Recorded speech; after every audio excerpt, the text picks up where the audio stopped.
পুরুলিয়া বিধানসভার 3টে বুথে ভোটদান বন্ধ ছিল। অরিত্রিক ভট্টাচার্য আমার সহকর্মী এই মুহূর্তে আছে। অরিত্রিক, এই মুহূর্তে কি সাধারণ ভোটাররা ভোট দিতে পারছেন? পরিস্থিতি কি?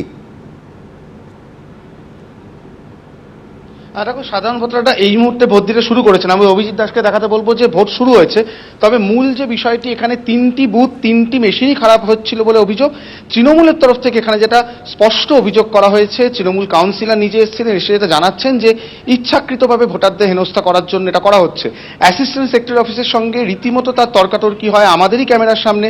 সেখানে অ্যাসিস্ট্যান্ট সেক্টর অফিসারকে তিনি রীতিমতো হুমকি দেন যে যদি এই জন্য 2 ঘন্টা বাড়তি সময় না দেওয়া হয় এবং বাড়ি বাড়ি যদি প্রচার না শুরু হয় যে আবার ভোট শুরু হয়ে গেছে, কারণ তৃণমূলের তরফ থেকে দাবি 200-250 লোক ফিরে গেছেন সকাল থেকে পুরুলিয়ার এই গরমে, তাহলে কিন্তু তিনি এই বুথের সামনে বসে পড়বেন, বুথের সামনে ধর্ণা দেবেন, বুথের সামনে অবরোধ করবেন এবং তার জন্য একটা সময়সীমা বেঁধে দিয়েছেন, উনি 4টে অবধি দেখবেন।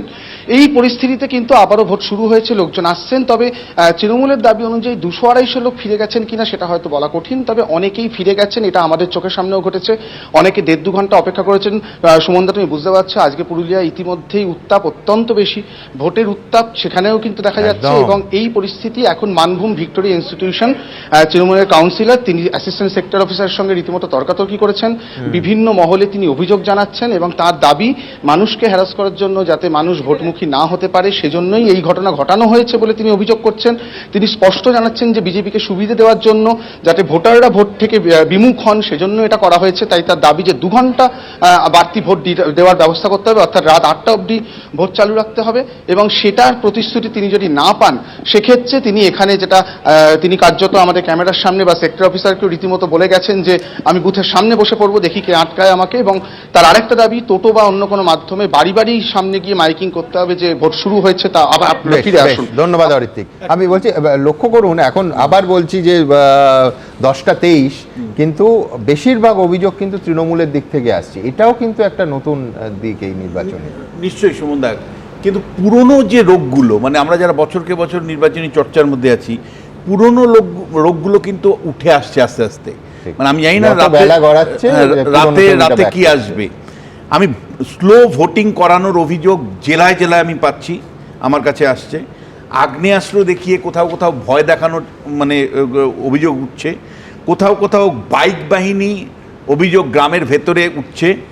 চেয়ার পেতে আপনি দেখলেন, সেটা কিন্তু অন্য জায়গাতেও কিন্তু এই অভিযোগ উঠছে, চেয়ার পেতে ভোটারদের ক্যাচমেন্ট এরিয়ার থেকে বুথে আসতে দিতে বাধা দিচ্ছে।